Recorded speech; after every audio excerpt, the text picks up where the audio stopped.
আসসালামু আলাইকুম লিসেনার। দেশ ও দেশান্তরে বাইরে থেকে যারা আমাদের ঘটনা শুনছেন তাদের সবাইকে স্বাগতম আমাদের ভূতপোকা ইউটিউব চ্যানেলে। নিয়মিত ভয়ের ঘটনা শুনতে আমাদের চ্যানেলটি সাবস্ক্রাইব করুন। আপনাদের সাথে ঘটে যাওয়া ঘটনা পাঠাতে আমাদেরকে ইমেল করুন bhutpoka@gmail.com। স্বাগতম আপনাদের আরও একটি নতুন এপিসোডে। তো চলুন শুরু করা যাক আজকের ঘটনাটি যিনি পাঠিয়েছেন তার বাবার সাথে ঘটনা তিনি যেমন করে লিখেছে ঠিক সেভাবেই বলছি। ঘটনাটি আমার বাবার সাথে ঘটেছে। আমি গুছিয়ে লিখতে পারি না, তাই লেখায় ভুল ত্রুটির জন্য আগে ক্ষমা চেয়ে নিচ্ছি। এটা আনুমানিক 1994 থেকে 95 সালের ঘটনা। তখন আমার বাবার বয়স আনুমানিক 30 বছর। আমার বাবার মামার বাড়ি নোয়াখালীর সাবের হাটে, তাই বাবা প্রায় ছুটিতেই ঢাকা থেকে মামার বাড়ি চলে যেত। নোয়াখালী মাছ দিতে বাবার অনেক বন্ধু ছিল, তাই মামা বাড়ি গেলে অনেক রাত পর্যন্ত বন্ধুদের সাথে মাছ দিয়ে বাজারে আড্ডা দিয়ে বাড়ি ফেরা হতো। সেদিনও বাবা মাছদি থেকে সাবেরহাটে ফিরে প্রায় রাত 11টা বেজে যায়। সেই সময় 11টা মানে গভীর রাত। গ্রামাঞ্চলের রাত তো বুঝেন আপনারা কেমন। চারিদিকে কোনো মানুষের আনাগোনা নেই। রাস্তায় হাঁটার সময় হঠাৎ বাবা খেয়াল করে পিছনে অনেক দূরে একটা কুকুর আসছে। বাবা বিষয়টাকে ইগনোর করে হাঁটতে থাকে, যেও কিছু না, স্বাভাবিক বিষয়। কিছুক্ষণ পর আর কুকুরটাকে দেখা যায় না, কিন্তু তারপরই বাবার শরীরটা কেমন যেন ভার হয়ে যায়। নিজের শরীরটাকে ভার ভার অনুভব করে, যেন পিঠের উপরে খুব ভারী কিছু একটা আছে, এটা অনুভব করছিল বাবা। এটা ডিসেম্বর মাসের ঘটনা। এই ভরা ঠান্ডায় বাবার শরীরে সারা শরীর ঘেমে যায়। কয়েক মিনিটের মধ্যে যেন হাঁটার শক্তিও হারিয়ে ফেলে বাবা। তারপর কোনো রকম বাড়ি পর্যন্ত পৌঁছাই কষ্ট করে। বলে রাখা ভালো, বাবার অনেক রাত করে বাড়ি ফিরতে দেখে বাবাকে সবচেয়ে বাইরের ঘরটাতে থাকতে দেওয়া হতো। আর বাবার কাছে ওই ঘরের একটা চাবি থাকতো সবসময়, যাতে রাত করে ফিরলে কারো বাবার জন্য ঘুম থেকে উঠে গিয়ে দরজা না খুলতে হয়। বাবা ঘরে ঢুকেই দরজা লাগিয়ে কোনো রকম হাত মুখ ধুয়ে শুয়ে পড়ে। অনেক ক্লান্ত লাগায় ঘুমও চলে আসে। হঠাৎ বাবার ঘুম ভাঙে দরজায় নক করার আওয়াজে। মনে হচ্ছে দরজায় কেউ ডাকছে। বাবা শুনতে পায় তার বড় খালা তার নাম ধরে ডাকছে এবং দরজা খুলতে বলছে। দ্বিতীয় ডাকে বাবা উঠে বসে এবং যেই দরজা খোলার জন্য যাবে তখনই বাবার মনে পড়ে যে বড় খালা তো 3 বছর আগেই মারা গেছে, তাহলে ডাকছে কি? এই না ভেবে বাবার শরীর রীতিমতো ঠান্ডা হয়ে যায়। ভয়ে চুপ করে বসে থাকে, চুপ করে বসে থাকে। এরপর আর কোনো শব্দ হয় না। এটাই ছিল আমার বাবার সাথে ঘটে যাওয়া ঘটনা।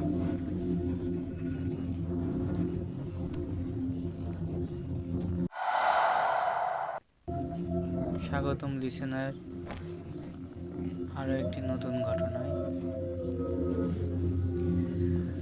ঘটনাটি বেশ পুরানো, আজ থেকে প্রায় 15 বছর আগে ঘটে যাওয়া ঘটনা। কিছু সঙ্গত কারণে স্থান ও এলাকার নাম বলতে পারছি না লিসেনার, এর জন্য ক্ষমা চেয়ে নিচ্ছি। তো শুরু করা যাক। একবার শীতের বিকেলে কাজিনদের সঙ্গে নদীর ধারে ঘুরতে গিয়েছিলাম। দাদাবাড়ির পাশে এই নদীটা আমার শৈশবের অনেক স্মৃতি ধারণ করে আছে। বিকালে ঠান্ডা হাওয়া, পানির ঢেউয়ের শব্দ, সব কিছুই ছিল শান্ত আর সুন্দর। নদীটা বাড়ি থেকে 10 থেকে 15 মিনিটের দূরত্বে, তবে সন্ধ্যার পর ওই দিকটা খুব বেশি কেউ যেত না।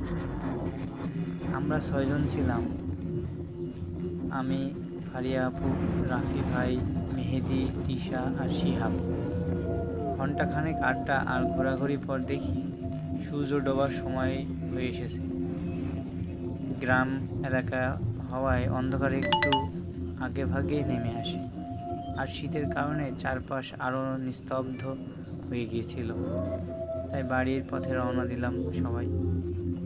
কিন্তু কিছু দূরে যেতে রাফি ভাই হঠাৎ থেমে গেল, ফিসফিস করে বলে উঠল, ওইদিকে দেখো, কে যেন দাঁড়িয়ে আছে ওখানে। আমরা সবাই থমকে গেলাম। নদীর ধারে একটা পুরানো তাল গাছের নিচে সত্যি একটা অবয়ব দাঁড়িয়ে রয়েছে। প্রথমে মনে হলো কোনো জেলে হয়তো নদীর ধারে বসে আছে। এই, কে ওখানে বলে আমি ডাক দিলাম, কোনো সাড়া নেই।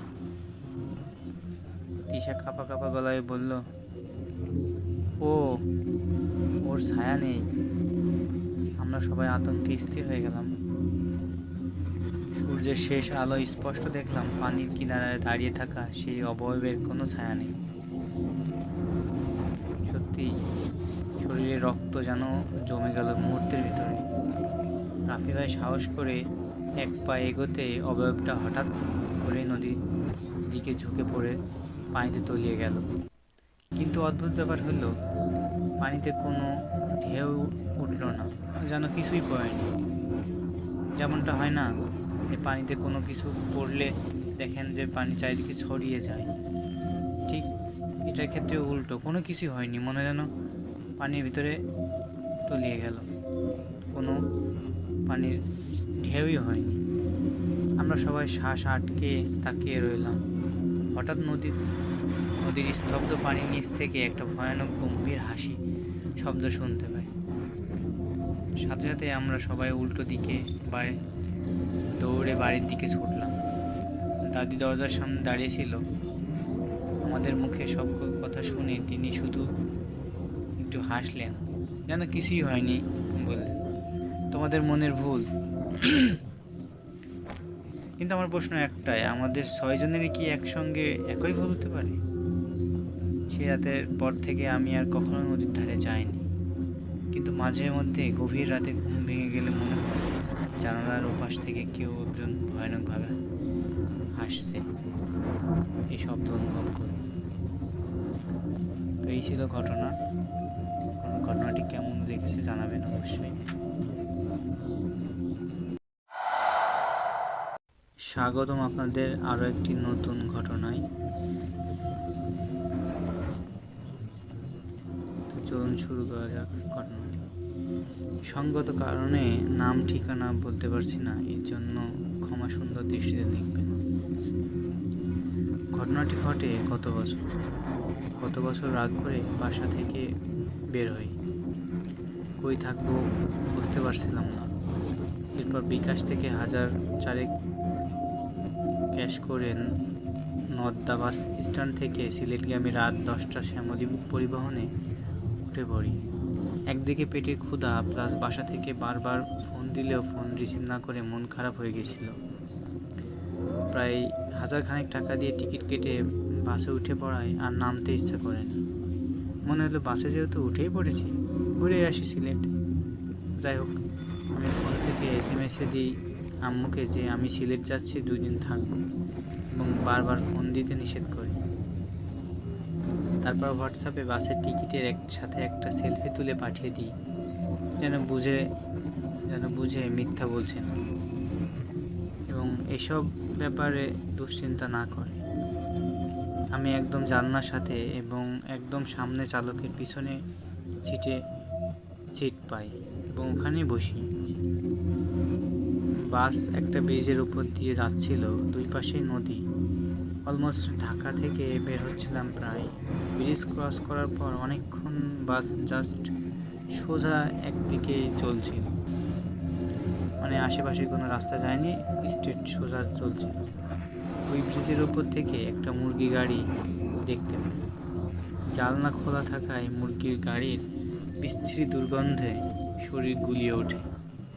আমি সোজা হয়ে বসবো, তখনই আবার বাইরে তাকাই। মুরগির গাড়িটা বাসের সাথে প্রায় পাল্লা দিয়ে চলছিল। ব্রিজের উপর বাস খুব বেশি গতিতে চলছিল না। জানলা দিয়ে দেখলাম গাড়ির খাঁচার উপরে পাগলা টাইপের একজন লোক বসে আছে এবং তার হাতে একটা মুরগি।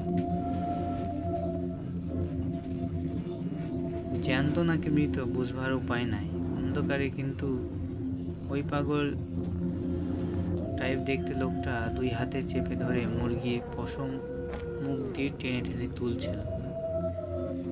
সে প্রতিবার মুখ দিয়ে টেনে তুলছিল আর বাতাসে পশমগুলি পেছনের দিকে উড়ে চলে যাচ্ছিল। এরপর সে মুরগির শরীরে কামড় দিয়ে খেতে থাকে। আমি দ্রুত বাসের পর্দা টেনে দিই ভয়তে। এরপর ফাঁকা করে আবার দেখি মুরগির গাড়িটা পেছনে চলে গেছে কিনা। হ্যাঁ, দেখি যে মুরগির গাড়িটা একটু পেছনে চলে গেছে। এরপর আমি ভয় পেয়ে আর তাকাই। ওইটা মানুষ না অন্য কিছু জানি না, তবে আমার সামনে এরকম দৃশ্য দেখে সত্যি ভয় পেয়েছিলাম। ঘটনাটি কেমন লাগলো অবশ্যই জানাবেন।